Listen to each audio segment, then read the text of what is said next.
Hello everyone, welcome to my channel.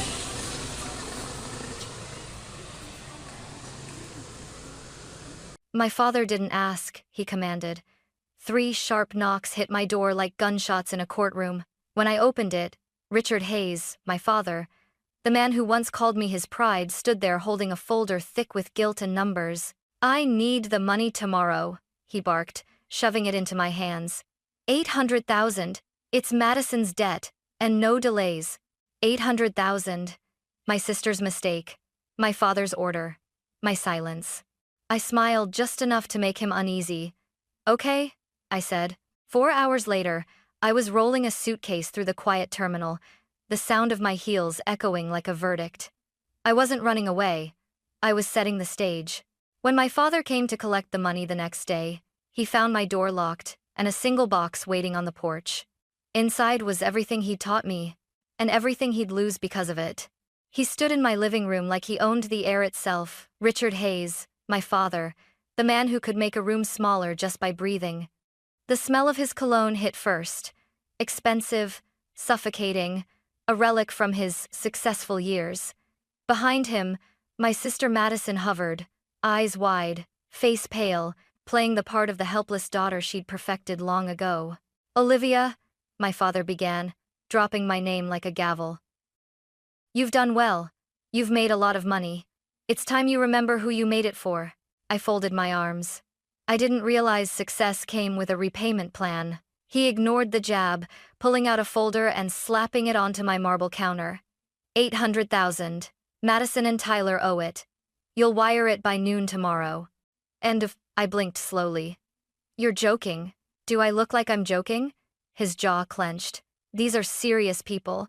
If she doesn't pay, they'll come after her and after me." "Then, maybe you shouldn't have guaranteed her loan," I said evenly. His glare could have stripped paint. "Don't get smart with me, Liv. Family comes first." Madison stepped closer, her voice soft and trembling, a melody she knew I couldn't stand. "Please, Liv. We have kids. Tyler just made a bad deal. We'll pay you back." I laughed once, sharp and humorless. "You said that last time. This time is different," she insisted, twisting her wedding ring like a rosary. Dad slammed his palm against the counter. "Enough. You'll transfer the money. You've got it. You wouldn't let your sister's children suffer unless you've forgotten what it means to be family." Family. The word landed like poison. I stared at the two of them, the father who turned guilt into currency, and the sister who spent it freely. Then I smiled, a small, unsettling curve of lips. "Fine," I said quietly. "Tomorrow at noon." They both sighed in relief, mistaking surrender for compliance. Madison hugged me lightly, rehearsed, and my father patted my shoulder as if he'd just closed another business deal. When the door shut behind them, the silence in the house changed shape. It wasn't empty. It was alive. I sat down, opened the folder, and looked at the debt. $800,000. Tyler's gambling receipts, Madison's designer statements, my father's signature at the bottom of it all. My smile widened. "Tomorrow at noon," I whispered. "Perfect." There's a family photo hanging in my father's study, framed in gold, lit by a spotlight he installed himself. In it, Madison is smiling like she invented happiness. My father stands tall behind her, and I'm off to the side, cropped slightly by the frame. That photo says everything you need to know about us. Growing up, I learned early that love in our house came with conditions. Madison cried, and Dad fixed it. I succeeded, and he warned me not to show off. When Mom died, he didn't fall apart, he just redirected every ounce of his grief into protecting Madison, the fragile one. I was the strong one, the responsible daughter, which really meant the one we can drain without breaking. I paid for Madison's college when Dad couldn't. I helped cover their wedding when Tyler's startup crashed. I even bought their first house, though the deed sat quietly in my LLC, not their names. Every favor was another knot in a rope I didn't realize I was tightening around my own throat. Dad always said, "Family first." But in his language, family meant Madison first. The more I built my own life, my consulting firm, my apartment overlooking downtown, the more he looked at me like I was betraying him by standing on my own. Independence was an insult. Self-respect, an act of rebellion. So when he slammed that folder on my counter last night, I saw more than debt. I saw a pattern. I saw the way he'd used love as leverage for years, and the way Madison had learned to weaponize her weakness. I poured myself a glass of water and stared out the window at the city lights, wondering how many other daughters had become their family's safety net, how many women like me had been trained to call it duty. $800,000. A sister who wouldn't change, a father who wouldn't stop, and me, the daughter who finally would. By the time the clock struck midnight, my decision was made. The next time my father knocked on my door, he wouldn't find a daughter. He'd find consequences. By sunrise, the plan was already unfolding in my head like muscle memory I didn't know I had. Years of watching my father play power games had taught me something. Control isn't loud. It's silent, calculated, and timed to the minute. I opened my laptop and logged into 3 accounts: personal, business, and one I'd opened quietly under a different LLC. Madison and Dad thought I was just a finance girl. They never realized I'd built entire empires out of other people's chaos. First step: secure what's mine. I froze the joint trust Dad had quietly attached his name to last year. Just for convenience. The convenience was over. Next, I transferred my personal funds to a new private account, disconnected from every family entity. Then, I called Laura Bennett, my attorney and oldest ally. "Tell me you're finally doing it," she said, half asleep but already awake. "I'm done financing their mistakes," I replied. "Good. Do you want quiet or dramatic?" I smiled. "Both." Within an hour, she'd executed every instruction we'd planned months ago, back when I'd first confessed I was considering cutting ties. Title transfers, power of attorney cancellations, revoking signatory rights. Each click was a small freedom signed in pixels. Then came the box. A simple cardboard box, the kind you'd use to move apartments or hide ghosts. Inside, I began to build my message. A copy of every wire transfer to Madison and Tyler. Screenshots of every desperate text from Dad. The deed to Madison's dream home under my name, and a single cashier's check for $10,000. On top, I placed a handwritten note. "You always said family comes first, Dad. But maybe family should come honest first. What you'll find inside isn't revenge, it's a receipt." I sealed it with clear tape, the sound sharp in the quiet room. Then I booked a flight to Maine. One way. As the confirmation email pinged my inbox, a calm I hadn't felt in years spread through me. For once, I wasn't the solution. I was the consequence. By 9 a.m., my suitcase was packed: passport, laptop, a single photograph of Mom and me at the lake. 4 hours from now, my father would be pounding on this same door, demanding money. He'd find only silence, and a box with his name on it. The city was still half asleep when I pulled out of the driveway. Dawn smeared the horizon in pale orange, the kind of light that makes everything look clean, even the past. My suitcase sat on the passenger seat, humming softly with every turn. Inside it, there were no heirlooms, no trophies, no reminders of what I used to call home, just essentials and freedom zipped tight. The airport was almost empty. Businessmen moved like ghosts, clutching briefcases. Parents whispered over sleeping kids. No one looked at me twice, and I liked it that way. I was invisible, something my family had only ever pretended I was not. While waiting in line, I glanced at my phone. 10 missed calls from Dad, 4 from Madison. One message: "Dad, remember who made you who you are." I turned off the screen. For once, I didn't need reminders. Security was quick. The officer smiled, asked where I was headed. "Maine," I said, "starting over." He nodded like he'd heard that before. Maybe he had. At the gate, I ordered coffee stronger than my conscience, and watched the sunrise cut across the windows. The last time I'd flown anywhere, it was for Madison's wedding, a weekend of smiles built on overdrafts and denial. Now, I was flying toward silence. When they called boarding, I didn't look back at the terminal. I didn't want to see if anyone was running through it with my name on their tongue. In the small airplane window, the world folded beneath me. The houses, the roads, the weight of expectation. I thought of my father standing in my living room hours from now, confident, impatient, ready to collect. He'd knock, He'd shout. Then he'd see the box. I imagined his hand trembling as he opened it, the sharp gasp when he realized the story had changed, and for once, he wasn't the author. As the plane climbed through the clouds, I let out a long breath I didn't know I'd been holding. No more guilt, no more saving, only sky. At exactly 12:03 p.m., my doorbell camera blinked to life. I watched the footage later, sitting on a rented porch in Maine, coffee trembling in my hand. There he was, my father, Richard Hayes, standing on my front step like a man born to own every inch of ground he walked on. His tie was perfect. His expression wasn't. He was angry. Angry men don't knock, they announce. "Olivia!" he barked, pounding the door. "Open up! We had a deal." Madison hovered behind him, clutching her designer bag as if it could protect her from reality. She whispered, "Maybe she's out?" But even her voice sounded unsure. Then Dad saw the box. A plain, brown box, with his name scrawled in black marker. He frowned, bending to open it like curiosity could still be his ally. The tape ripped, the flaps opened.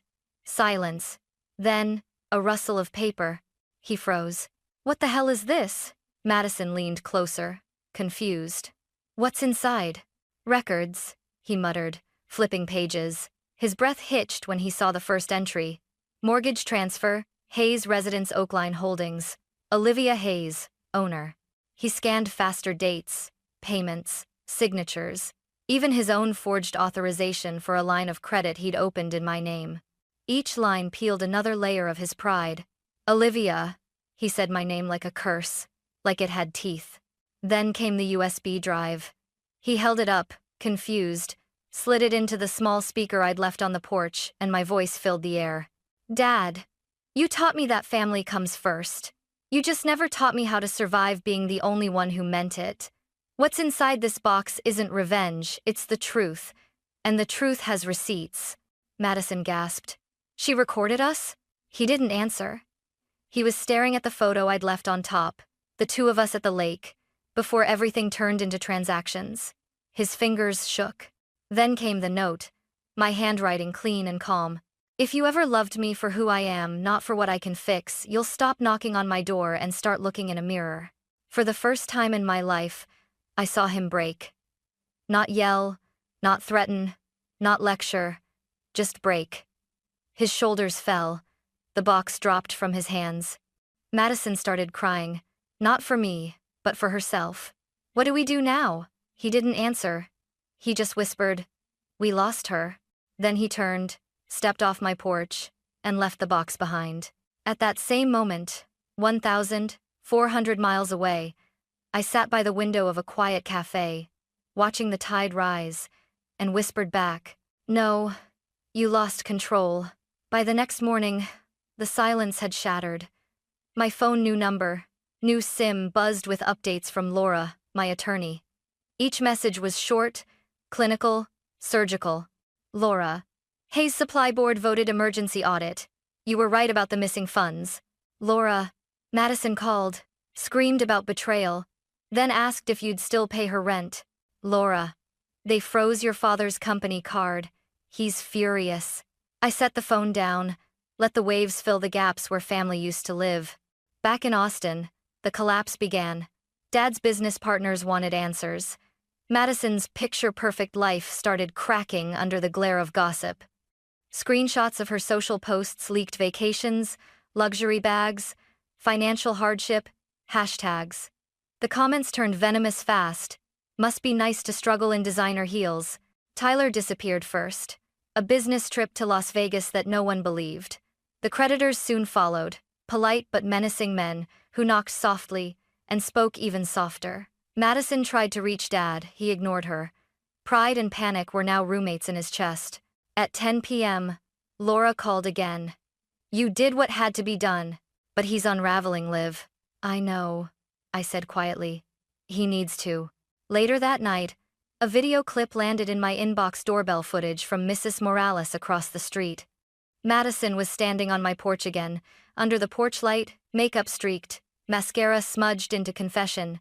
She held the box, screaming my name like it could rewind time. "Liv, we're family. You can't just vanish. Her voice cracked, then softened into something small. Please, I don't know what to do. I closed the laptop. The sound of her pleading lingered longer than I wanted to admit. But I didn't cry. Not this time. Because this was the part no one ever teaches you. When you stop saving people, you have to watch them learn to swim, or sink. 2 days later, a message arrived from Laura again. Laura, your father resigned from Hayes Supply. Board replacing him with the VP. Clean exit. I reread it twice. Relief came in strange ways, quiet, thin, but real. For the first time in my life, my father's power no longer extended to my bank account, my conscience, or my heartbeat. I wasn't the good daughter anymore. I was the woman who finally made peace with being misunderstood. It was a week later when my phone rang again. Unknown number. I almost ignored it until instinct whispered his name. Olivia. My father's voice was quieter than I remembered, stripped of its usual authority. We need to talk. I hesitated. Why? Because I finally understand what you did. The air in my small rental room went still. You mean the box? I mean everything. He exhaled shakily. You embarrassed me, Liv, but you were right to. And, for a long moment, neither of us spoke. Somewhere outside, the main wind rattled the window pane like it wanted to eavesdrop. I can't fix this, he continued. Madison's furious. The company's gone. But for the first time, I'm seeing things clearly. You were never the problem. I was. I leaned back against the wall, closing my eyes. The man speaking wasn't the one who had ordered me around like an employee. He sounded human. Dad, I said carefully. I didn't want to destroy you. I know, he said. You wanted to wake me up. Consider me awake. His voice cracked. Do you know what Madison said to me yesterday? She asked who was going to save her now. And what did you tell her? I asked softly. He gave a hollow laugh. I told her she'd have to learn what saving herself feels like. I didn't respond right away. My heart ached, not with guilt, but with recognition. Maybe this was what healing looked like. Two people finally speaking, without the weight of money between them. I saw your mother in you that day, he said finally. When you smiled at me and said, okay, that calm, that was her. A lump rose in my throat. Mom wouldn't have let it go this far. No, he admitted, but she'd have been proud you did something I never could walk away. Silence stretched, soft but heavy. What now? I asked. I don't know, he said. Maybe we start by being honest. Maybe I stop pretending control is the same as love. I wanted to stay angry, but the truth broke something open inside me.